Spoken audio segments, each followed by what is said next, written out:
Assalamualaikum warahmatullahi wabarakatuh. Salam sejahtera bagi kita semua, rekan-rekan, siapapun kalian, baik di bidang pekerjaan atau di bidang penelitian, atau rekan-rekan mahasiswa, dan juga pihak-pihak yang memiliki peta konsep yang mungkin perlu kita saling bersinergi untuk saling membantu satu sama lain dalam mengatasi masalah bencana alam yang sering kita temui dan tidak bisa dihindari lagi. Baik, perkenalkan, saya Etika Sabaria, dosen yang mengajar di Universitas Bina Sarana Informatika berkaitan dengan riset yang akan saya coba kembangkan untuk menjadi bagian daripada keberlanjutan pengembangan daripada riset yang sebagaimana harusnya dilakukan oleh seorang dosen dalam melakukan tridharma. Selain mengajar, mengabdi kepada masyarakat, kemudian juga melakukan penelitian. Untuk pengembangan daripada riset sekaligus membantu dari pihak-pihak yang berkepentingan dalam upaya mengatasi bencana alam yang sekarang sedang terjadi lagi di tanah air ibu kita Pertiwi, tanah air Indonesia tercinta, yaitu dengan musibah bencana alam berapi Gunung Semeru. Sebelumnya saya mengucapkan ikut berduka, ikut bersedih, ikut prihatin, dan juga berusaha untuk membantu rekan-rekan dalam upaya mengatasi bencana alam agar bisa menjadikan keberlanjutan dan pengembangan tahap demi tahap kepada siapa yang hendak mengembangkan riset tersebut untuk menjadi lebih baik lagi. Saya hanya menyampaikan pada konsep basically atau konsep dasar pada ruang mitigasi skenario, yang mana di situ kita lebih menetapkan atau membuat alur cerita dari sebuah konsep yang dijelaskan pada ruang yang sebetulnya dikembangkan dari segi atau bidang apapun, yang tentunya tidak lepas dari pintu pertama adalah ruang manajemen. Selebihnya baru kita melangkah pada ruang administrasi, keuangan, dan juga penciptaan teknologi-teknologi, baik itu berkaitan dengan teknologi mesin, teknologi energi, teknologi informasi, dan berbagai kombinasinya. Pada saat ini saya mencoba menjelaskan skenario konsep dasar tersebut masih sangat sederhana, karena untuk lebih mendetail daripada spesifikasinya itu tidak mungkin kita gambarkan di ruang YouTube yang tentunya terbatas waktunya. Adapun sebenarnya saya berharap ada korelasi, kesinambungan, dan juga kemudahan untuk kami yang bukan di bidang eksakta murni tapi di bidang ekonomi, jika memiliki peta konsep yang berkaitan dengan tata kelola alam, diberi kemudahan untuk uji materi. Meskipun mungkin peta konsep yang kami berikan atau kami presentasikan masih sangat-sangat dasar dan perlu perbaikan dalam banyak hal pada ruang spesifikasi di bidang-bidang tertentu. Tapi kami berharap kemudahan untuk kami para peneliti untuk uji materi diberikan ruangnya, karena bagaimanapun peneliti yang memberikan hasil atau manfaat walaupun sekecil apapun yang berisikan problem solving, terutama berkaitan dengan tata kelola alam, itu adalah sebuah kebaikan bagi kita semua. Tentunya bukan hanya kebaikan bagi kami para peneliti, tapi juga bagi semua sumber daya manusia yang tentunya hidup berdampingan dengan alam. Baik, untuk ini saya akan jelaskan. Pertama, untuk penjelasan ini saya mencoba menjelaskan pada ruang penggambaran. Akan tetapi saya mohon izin untuk mengambil beberapa gambar untuk saya jadikan contoh, karena saya tidak punya desainnya sendiri. Jadi saya izin kepada gambar-gambar yang saya ambil ini ya untuk kemanusiaan, untuk saya menyampaikan peta konsepnya. Jadi di sini saya ambil beberapa bagian untuk menjadikan bagian daripada atribut yang saya coba gambarkan pada ruang peta konsep tersebut. Baik. Yang pertama, saya mencoba menjelaskan bagaimana prosedur mobilisasi evakuasi. Seperti kita ketahui bahwasannya pada saat bencana itu terjadi, entah itu di daerah dataran tinggi, yaitu di pegunungan atau perbukitan, dan juga di daerah tepi pantai, tentunya akan terjadi carut-marut atau kekacauan pada badan jalan protokol, khususnya untuk ke tempat atau daerah yang lebih aman. Nah, tentunya hal tersebut perlu dipikirkan oleh kita semua, bagaimana pada titik area atau zona daerah yang berdekatan dengan kemungkinan bencana alam seperti ada di tepi pantai dan ada di bawah kaki gunung atau bukit, itu diberi jalur khusus untuk badan jalan sehingga memudahkan daripada melakukan evakuasi dengan melakukan mobilisasi atau berpindah tempat ke tempat yang lebih aman. Nah, tentunya hal tersebut tentunya perlu pemikiran ulang untuk tata kelola badan jalan yang tentunya sangat memakan waktu dan biaya, akan tapi itu adalah hal yang sudah menjadi bagian mendasar untuk kebutuhan bagi kita semua. Kita berharap dengan adanya YouTube ini, saya mencoba memberikan sedikit saran yang barangkali diterima untuk diperlebar lagi ruas jalan di bagian area yang berdekatan dengan resiko bencana alam, seperti bagian di bawah kaki gunung atau di bawah perbukitan, dan juga di bagian tepi pantai.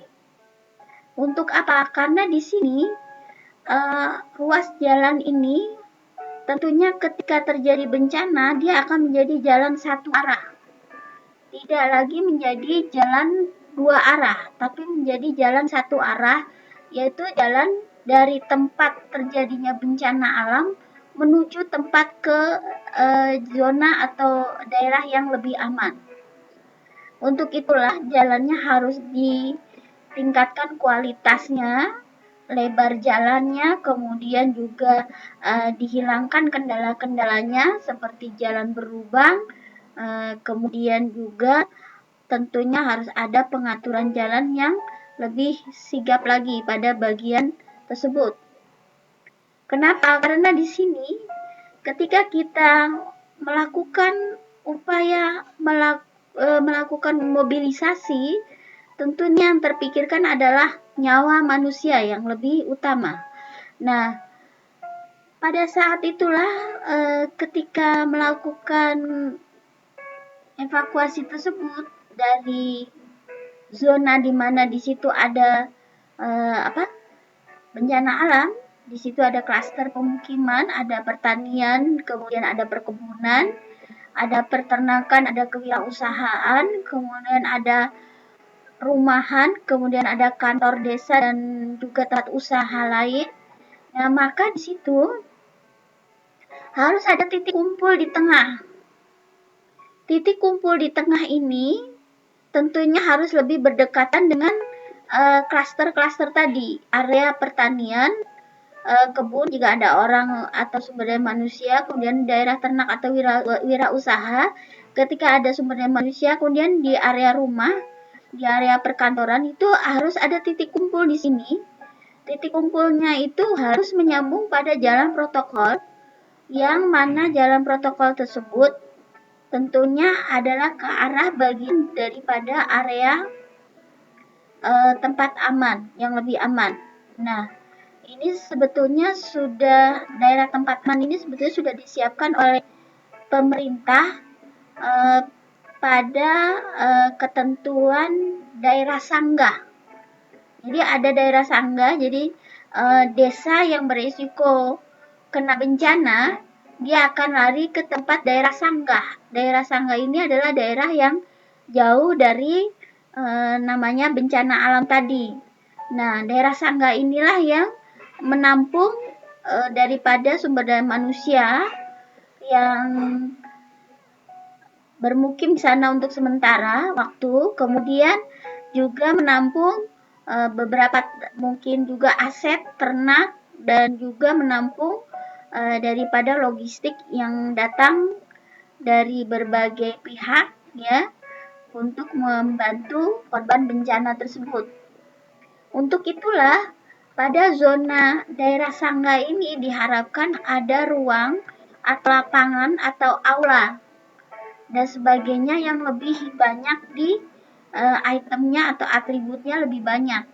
Jadi di daerah sanggah ini sebaiknya disediakan tanah-tanah lapang dan juga balai RK atau tempat berkumpul, aula-aula dan sebagainya untuk bisa siap prepare dalam menerima daripada masyarakat yang terkena bencana alam tersebut. Itu salah satu bagian daripada kita melakukan skenario tersebut. Kemudian skenario yang kedua adalah persiapan daripada 2 jalur. Jadi di sini ada 2 jalur. Di sini untuk kendaraan umum pada arus satu arah.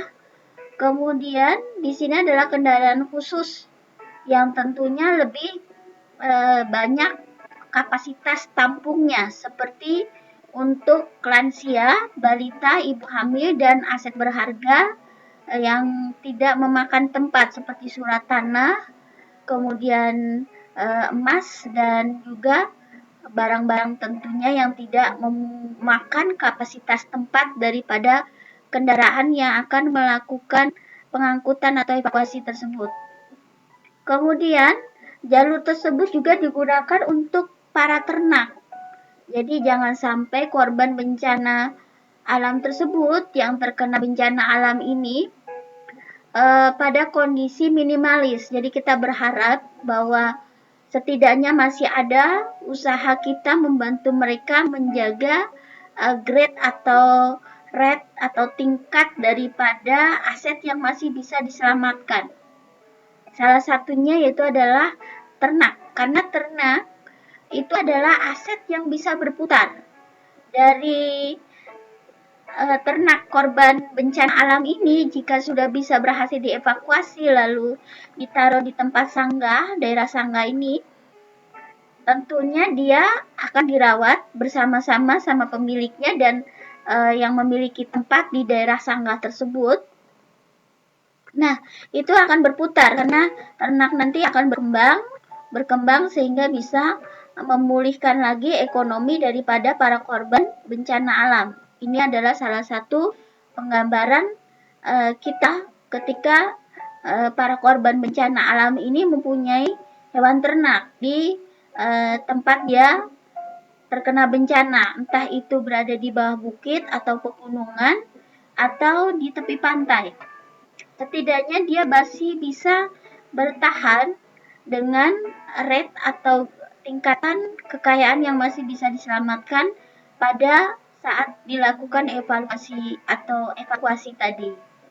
Itu salah satu bagian daripada kita mengatur bagaimana upaya kita untuk membantu daripada masalah perekonomian juga berkaitan dengan ketika bencana alam itu sudah selesai, maka terjadi pasca bencana, maka di situ ada ruang pemulihan atau ruang pertumbuhan ekonomi kembali.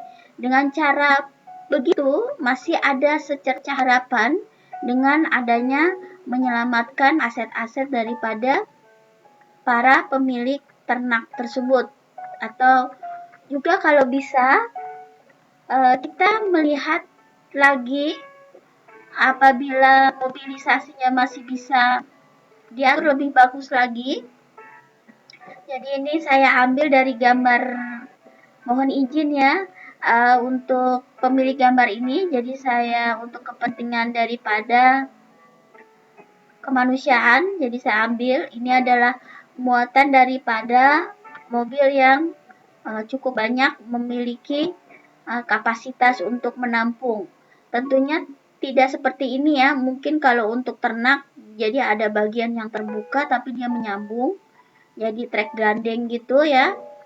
Nah kemudian untuk kalau dia untuk mengangkut sumber daya manusia tentunya tertutup ya, badan daripada kendaraan tersebut, seperti contohnya busway sambung ya, busway gandeng itu tepat untuk bisa diadakan atau harus ada di daerah di mana kemungkinan bencana alam itu sangat besar, yaitu daerah yang berada di bawah kaki gunung atau di bawah pebukitan atau di tepi pantai.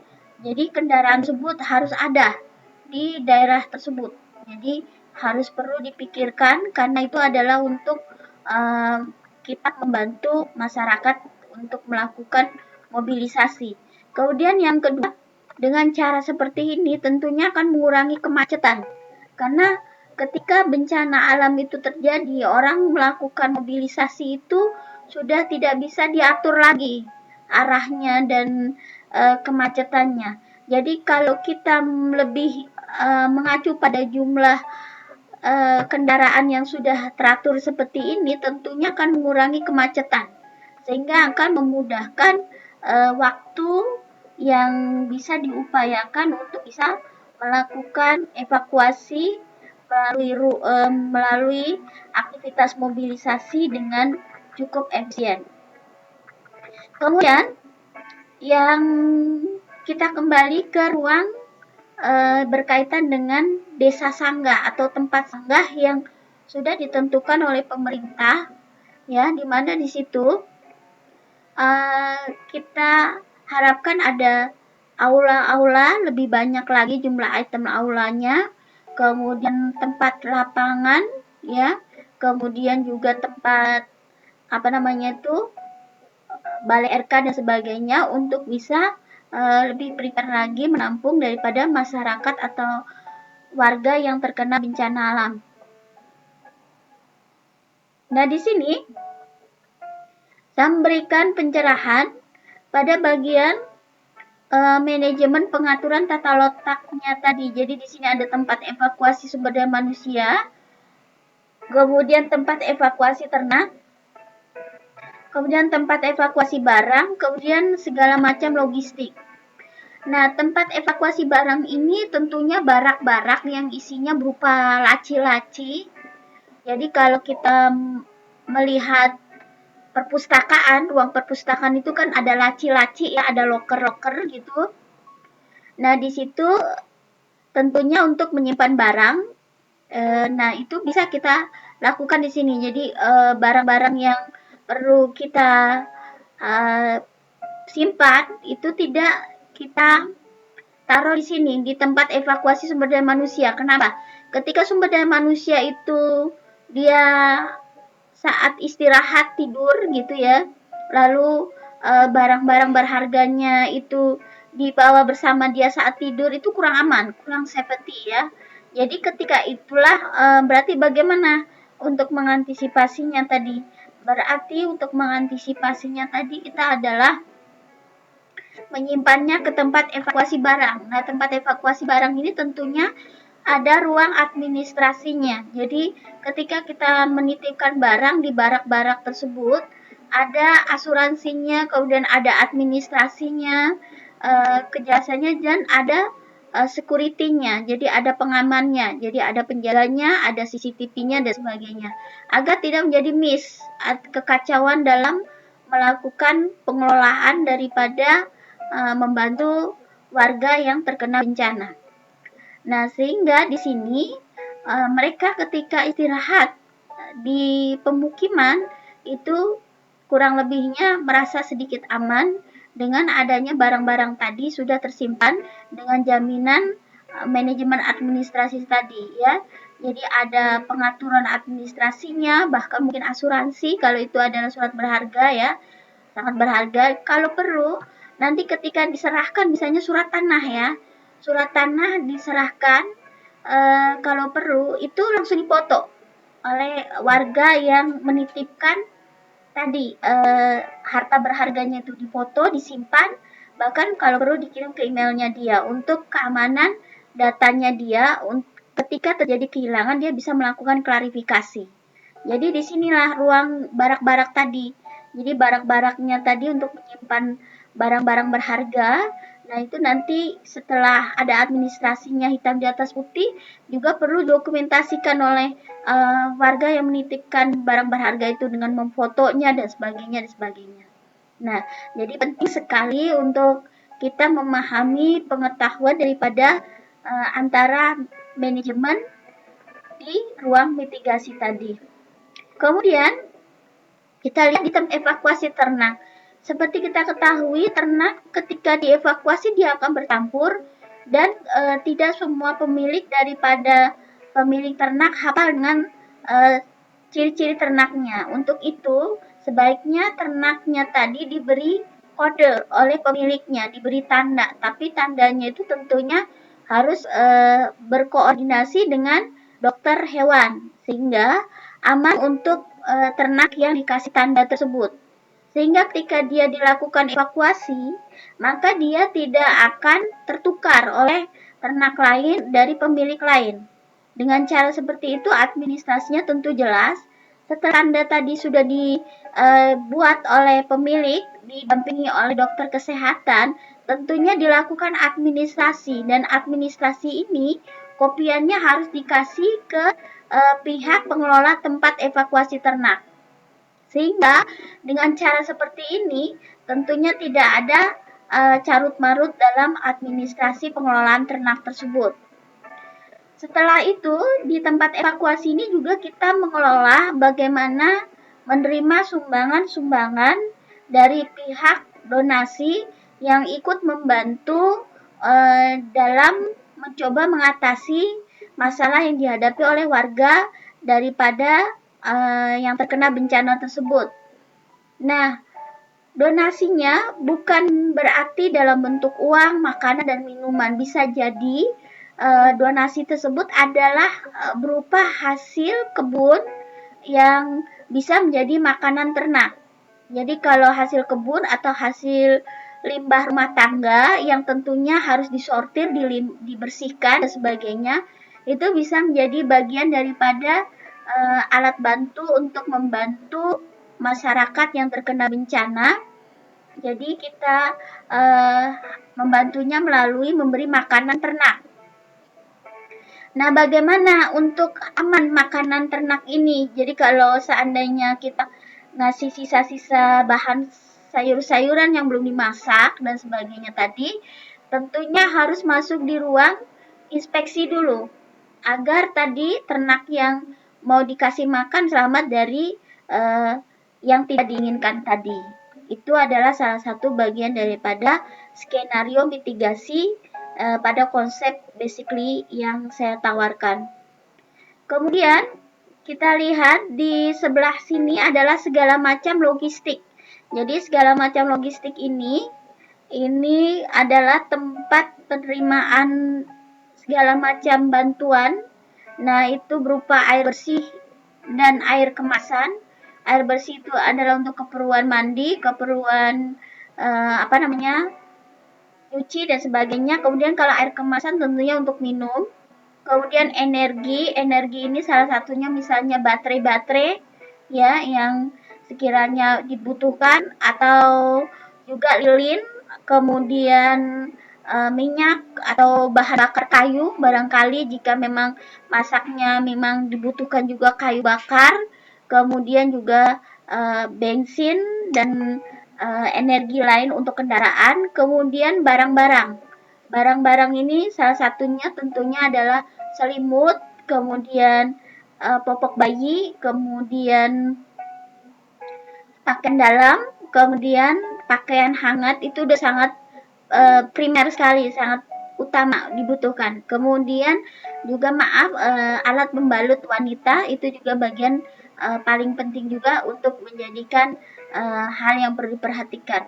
Selain itu barang-barang lain tentunya bisa menjadikan detailnya nanti di ruang event atau pihak daripada pengelola tadi ya, daripada logistik tadi. Baik, kemudian di sini adalah makanan dan minuman. Jadi di sini pengaturannya tentunya harus dikoordinasi dengan kartu gudang. Kenapa kartu gudang sangat dibutuhkan? Karena kartu gudang ini adalah akan direkapitulasi dan menjadikan bahan untuk rilis ke TV atau media sosial untuk memberikan informasi kepada warga yang ingin membantu. Jadi kalau kita ketahui kan warga di sekitar atau di area di luar dari sekitar zona terkena bencana itu membantu tanpa berpikir saya harus bantu apa gitu. Kadang-kadang saya punya uang, saya belikan apa? Saya belikan Indomie. Ternyata di sini Indomie masih berlebih, masih stoknya masih banyak. Tapi yang kurang adalah popok bayi. Nah, karena yang donasi tadi nggak mau menyumbang uang misalkan ya, tapi dia mau menyumbang barang, dengan adanya rilis ini dia akan terbantukan. Oh ternyata barang di sini yang masih kurang adalah popok bayi, ya sudah saya nyumbang popok bayi dan sebagainya. Jadi ketika kita berada di jalur donasi tadi, donasi menyumbang itu kita tidak bisa memonitoring semua. Jadi apakah donasi itu semuanya maunya hanya menyumbang uang atau hanya maunya menyumbang barang dan sebagainya, itu sangat rumit sekali, sehingga dengan cara mengatur kartu gudang lalu diperiliskan tentunya akan membantu warga atau masyarakat dimanapun berada yang mereka ingin membantu apa kira-kira dibutuhkan, setidaknya itu untuk bisa memenuhi dengan cepat kebutuhan yang ada di tempat evakuasi tadi, sehingga kalau itu diatur itu sangat mengurangi daripada kesulitan dalam mengatur di area tempat evakuasi tadi. Jadi kalau misalnya ternyata banyak yang menyumbang Indomie sampai Indominya penuh, atau mie apa gitu ya, atau aqua atau fit ya dan sebagainya, tapi ternyata ada barang lain yang kurang seperti obat-obatan dan sebagainya. Nah, untuk itu bagaimana? Nah, inilah diatur di sini gitu. Kalau kita berada pada melihat donasi atau donatur yang ingin menyumbang berupa barang, bukan uang ya. Jadi kalau untuk uang beda lagi kita untuk mengaturnya tadi. Baik, mohon maaf ya apabila banyak kekurangan dari hal-hal yang saya sampaikan, saya hanya berusaha membantu rekan-rekan dimanapun kalian berada agar kita saling bergandeng tangan dalam ikut membantu daripada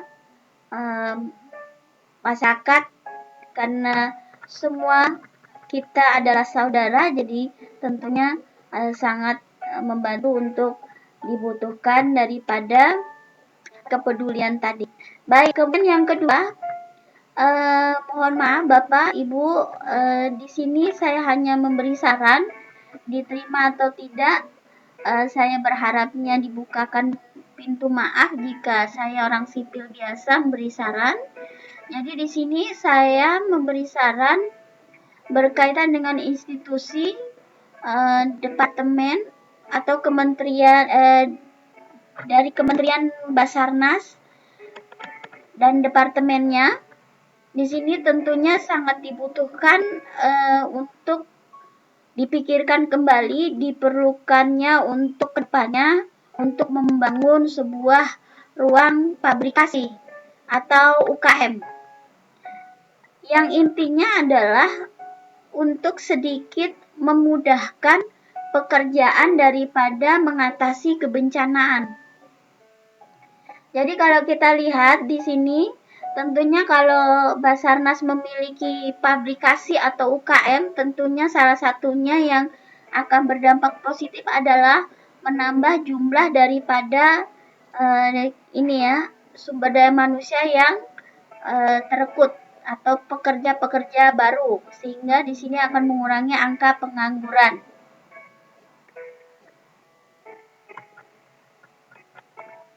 Baik, kita lihat di sini, pabrikasinya tentunya adalah berkaitan dengan produk-produk yang bisa menghasilkan daripada alat-alat bantu untuk mengatasi kebencanaan. Salah satunya adalah kita merubah karung beras. Jadi karung beras ini Pak, Bapak Ibu, jadi karung beras ini sangat banyak ada di tengah masyarakat yang bisa jadi dibuang sembarangan atau bisa jadi diolah kembali. Nah, salah satu atribut daripada karung beras ini adalah bagian daripada limbah yang kadang ditemui dan menjadi masalah saat banjir, sehingga diperlukan pengolahannya. Salah satunya adalah dengan merubahnya menjadi barang yang lebih bermanfaat, yaitu dijadikan alas atau dijadikannya landasan, ya, jadi dijahit, ya, bisa ditumpuk lalu dijahit, itu untuk alas daripada bagian paling bawah sebelum tikar atau karpet, sehingga membantu daripada warga atau masyarakat yang terkena bencana untuk sedikit mengurangi rasa dinginnya lantai tanah. Dengan cara seperti itu tentunya seperti balita, anak kecil, tentunya bisa sedikit terbantukan dengan adanya ini tadi. Jadi karung-karung beras tadi bisa disatukan, ditumpuk lalu dijahit menjadi karpet untuk menjadi landasan paling bawah. Setelah itu baru atasnya kita kasih tikar atau karpet, sehingga membantu kita untuk sedikit mengurangi rasa dingin, terutama dinginnya malam hari, ya, karena lantainya adalah tanah. Kemudian yang kedua, bisa dijadikan alat untuk kemudahan kita membersihkan karpet. Jadi kalau karpetnya perlu dibersihkan, tentunya masih ada bagian bawah yang tidak perlu berpijak lagi di tanah langsung. Setelah itu, manfaat daripada ini juga cukup membantu kalau seandainya area tadi, tanah tadi becek Pak, Bapak Ibu. Jadi tanahnya becek sehingga kan cukup berisiko untuk landasan daripada lantai yang hanya karpet atau kardus-kardus bekas atau juga tikar. Nah, tentunya dengan cara ini akan membantu mengurangi daripada tanah yang sifatnya becek tadi untuk dijadikan tempat pemukiman tadi. Kemudian yang kedua, baleho Pak. Jadi baleho-baleho ini bisa dijadikan bahan untuk menjadi dinding daripada tenda. Jadi baleho ini kan serat plastiknya itu cukup padat dan dia tidak mudah sobek, sehingga cukup pantas atau cukup bagus kalau seandainya dia dijadikan dinding tenda. Kalau mau lebih kuatnya lagi mungkin ditumpuk, dijahit, lalu dikasih ruang 4 sisinya tadi untuk wadah besinya. Jadi besi-besinya itu bisa dimasukkan ke wadah sisinya tadi. Nah, besinya tadi bisa dijadikan tadi kaitan satu dengan yang lainnya tadi sehingga membentuk sebuah dinding. Itu untuk membantu daripada rekan-rekan kita yang mungkin sedang bingung membangun tenda tapi tendanya kurang. Kemudian kita lihat lagi adalah yang kedua, helm bekas. Jadi kita ketahui bahwa di masyarakat secara umum helm bekas itu kadang-kadang tidak terpakai dan terbuang begitu saja atau disimpan begitu saja. Nah, helm bekas Pak biasanya sangat berguna bagi masyarakat yang berada di kaki gunung atau di daerah rawan gunung Merapi meletus. Kenapa? Karena itu akan membantu selain berfungsi sebagai masker juga dia akan membantu mengurangi iritasi mata ketika dia berhadapan dengan angin kencang yang membawa debu-debu daripada Merapi tersebut. Nah, untuk itu helm bekas ini bisa diolah lalu dipasang lampu LED, lampu sabuk ya yang ada di kepala. Kemudian nanti itu bisa membantu daripada masyarakat terutama khususnya para petani seperti ibu-ibu ya dan bapak-bapak yang mungkin tidak terlalu memikirkan helm. Artinya mereka untuk membeli sesuatu seperti helm itu cukup tidak terpikirkan, bukan karena tidak terpikirkan, tapi mereka lebih memikirkan pada kebutuhan pokok seperti kebutuhan primernya tadi. Jadi ini kan helm termasuk kebutuhan sekunder. Seperti kita ketahui bahwa klasifikasi tingkat ekonomi terutama untuk sumber daya manusia yang sudah cukup berusia tua yang ada di pedesaan dan daerah terpencil Pak, tentunya Bapak lebih paham, sehingga di sini untuk kebutuhan beli helm itu adalah bagian yang tidak menjadi sangat penting bagi mereka. Artinya mereka lebih memilih untuk memenuhi kebutuhan pokok.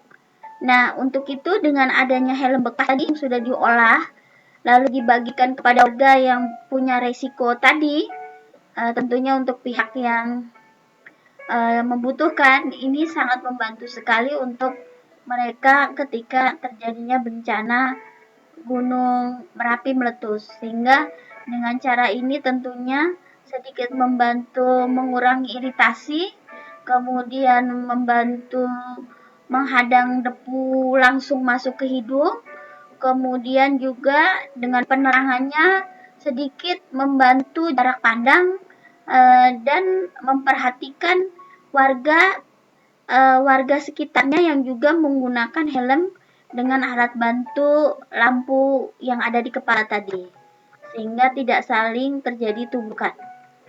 Kemudian yang kedua, kita melihat pada tas Pak. Jadi tas di sini tas siaga bencana itu tentunya sudah disosialisasikan oleh pemerintah. Beberapa itemnya terdiri dari surat-surat berharga, kemudian makanan dan minuman yang dibutuhkan, kemudian obat-obatan yang dibutuhkan, dan pakaian secukupnya yang tentunya salah satunya adalah pakaian hangat ya. Nah, untuk itu saya coba memodifikasikannya dari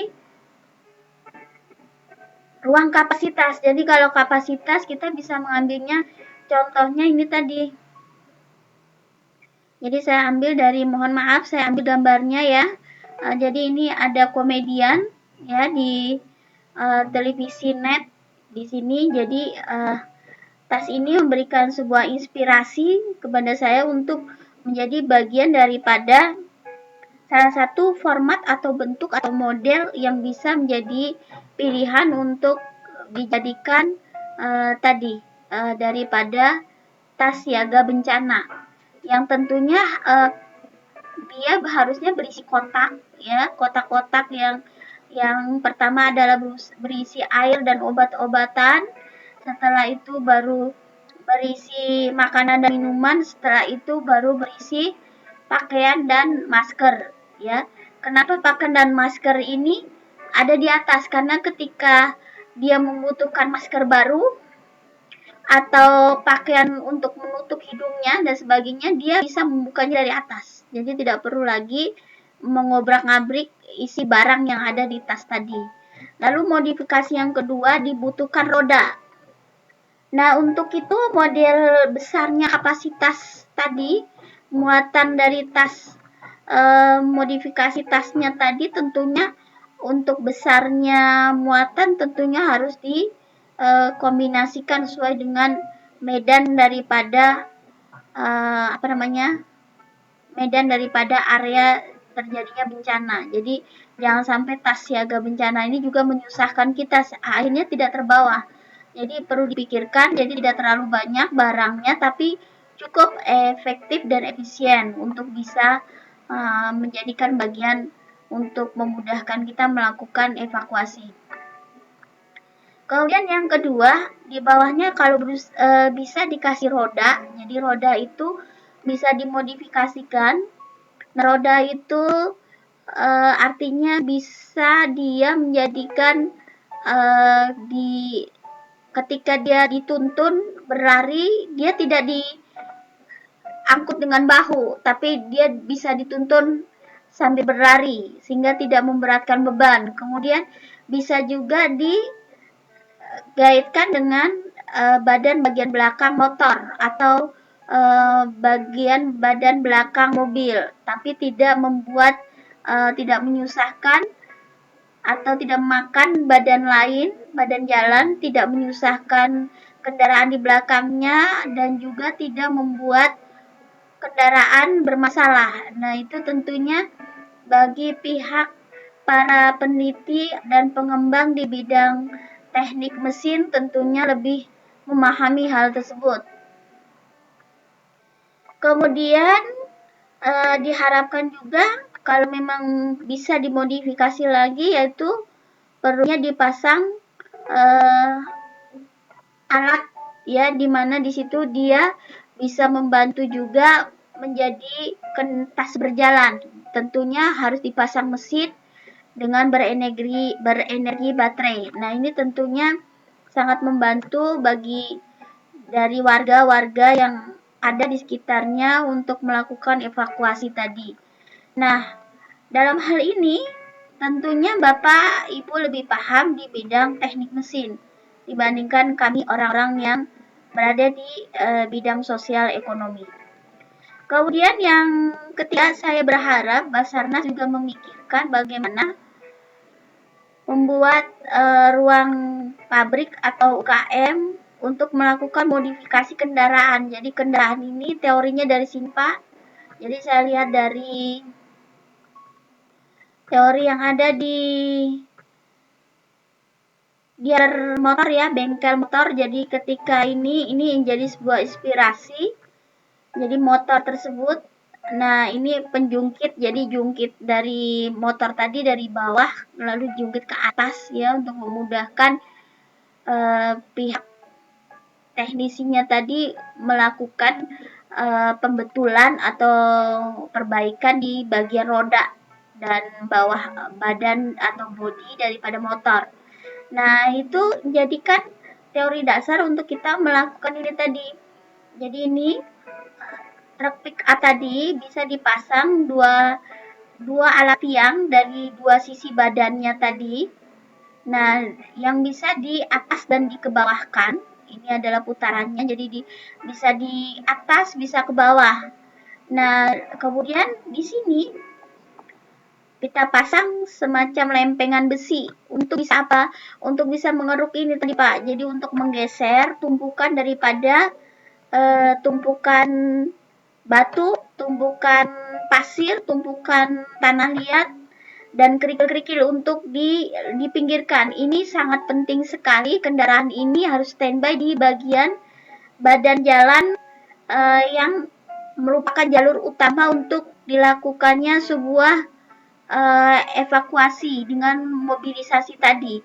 Karena kan di protokol tadi, protokol jalan menuju daerah aman tadi, tentunya mungkin ada hambatan-hambatan seperti tumpahan batu, ke tanah liat dan sebagainya yang perlu disingkirkan ke pinggir jalan.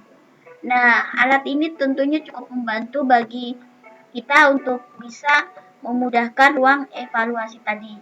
Kemudian ini saya nggak bisa gambarnya, jadi mohon maaf ya. Berkaitan dengan hal ini, saya mengacu pada ini, Pak. Jadi saya mengacu pada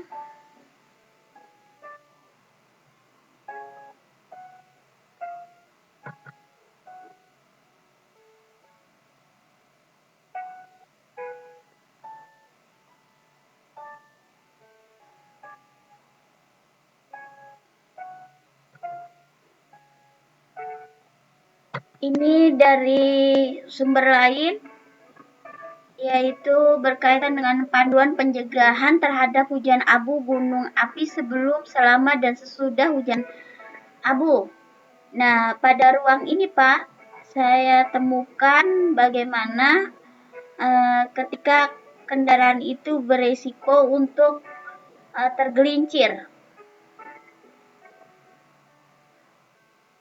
Jadi kendaraan motor ini kemungkinan harus dihindari untuk menghindari kendaraan, terutama kendaraan bermotor, karena berbahaya bagi kendaraan. Jalan mungkin menjadi licin dan pengemudi dapat mengakibatkan abu melayang ke udara sehingga menyebabkan jarak pandang terbatas dan mungkin berbahaya atau mengganggu orang lain. Nah, untuk itu saya mencoba membantunya dengan cara seperti ini.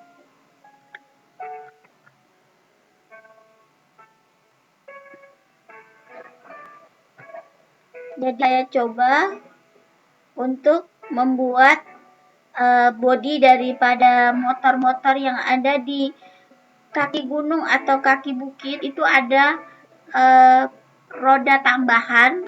Jadi kalau di sini motornya ada dua, lalu ditambah lagi dua roda dua sisi untuk keseimbangan tadi motor agar tidak jatuh tergelincir, sehingga ini adalah salah satu pengendali untuk bisa menjadi bagian daripada kemudahan masyarakat yang melakukan evakuasi menggunakan motornya. Jadi tentunya dua roda yang dipasang pada dua sisi badan motor ini tentu cukup menjaga keseimbangan daripada motor tersebut yang beroda dua. Nah, untuk itu bagaimana? Motornya tentunya salah satunya rodanya tentunya lebih spesifik cakramnya untuk badan jalan licin dibandingkan daripada ban yang sudah standar terpasang di motor tersebut. Jadi ban yang dipasang portable ini kita harapkan lebih spesifik untuk mencengkram permukaan tanah atau jalan aspal yang pada kondisi licin.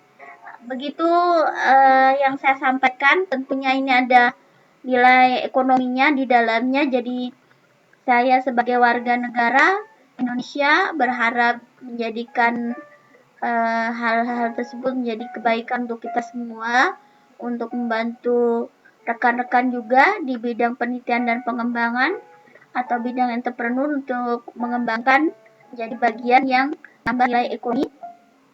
Akan tapi saya pesan karena di sini ada unsur nilai ekonominya, jadi saya harapkan apa yang Anda dapatkan dari nilai manfaat ekonominya jangan lupakan anak yatim piatu dan kaum duafa. Jadi berikanlah sebagian daripada hasil yang diperoleh dari nilai tambah dari pengabdi untuk diberikan kepada yatim piatu atau orang yang membutuhkan, terutama orang yang tidak punya dan dia sedang tertimpa sakit atau musibah. Nah, ini adalah ruang kita juga selain membantu di bidang penelitian, pengembangan, kita harapkan pengembangan yang menambah nilai ekonomi tadi, kita harapkan juga sisi ekonominya jangan lupa dikasihkan kepada pihak-pihak tersebut sebagian presentasinya.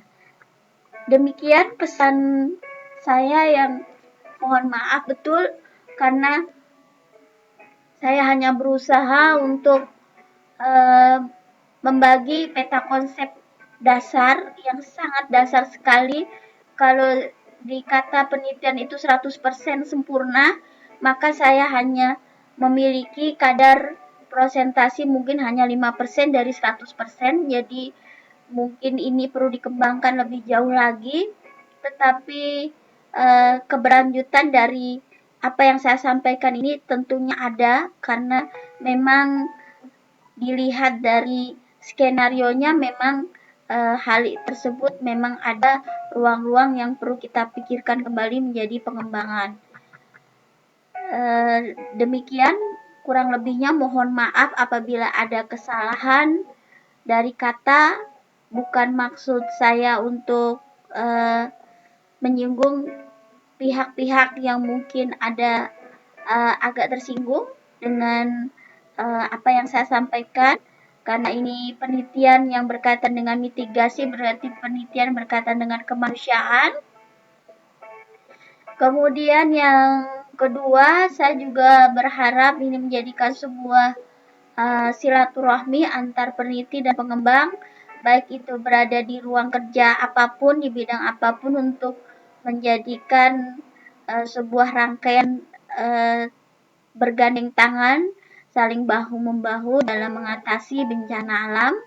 Dan saya harapkan untuk para pemirsa, untuk para penelaah untuk memberikan komentar kepada ruang YouTube saya ini, apakah setuju atau tidak setuju.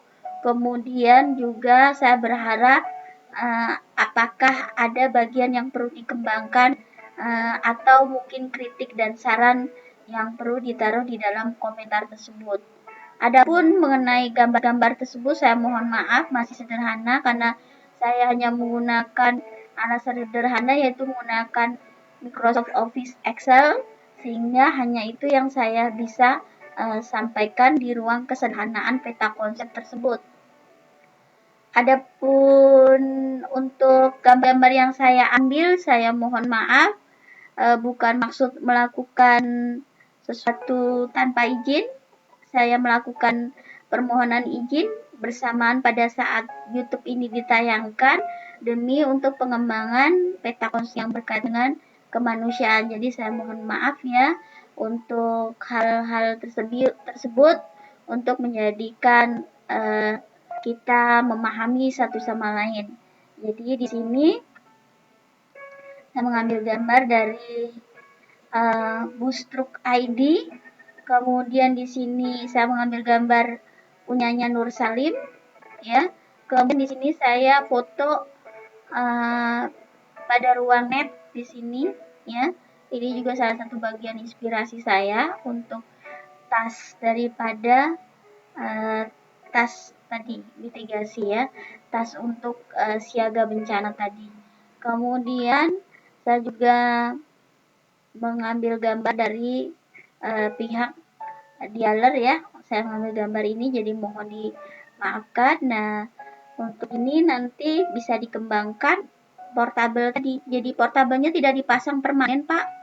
Jadi portabel besi tadi dalam roda ini bisa dia hanya ditumpangkan aja, jadi bisa dicoplot, bisa dipasang. Nah, itu kalau seandainya itu menjadi kebaikan untuk pihak perusahaan motor yang lebih paham, lebih maksud dengan apa yang saya sampaikan, saya berharap nilai tambah ekonominya untuk berikan sebagian prosentasinya untuk anak yatim piatu dan pihak yang membutuhkan.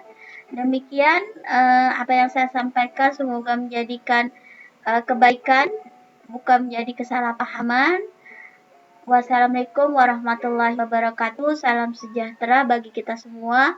Semoga kita semakin cerdas dalam menanggapi bencana alam dengan memperkaya lagi setiap metode dan teknik mitigasi bencana alam. Terima kasih.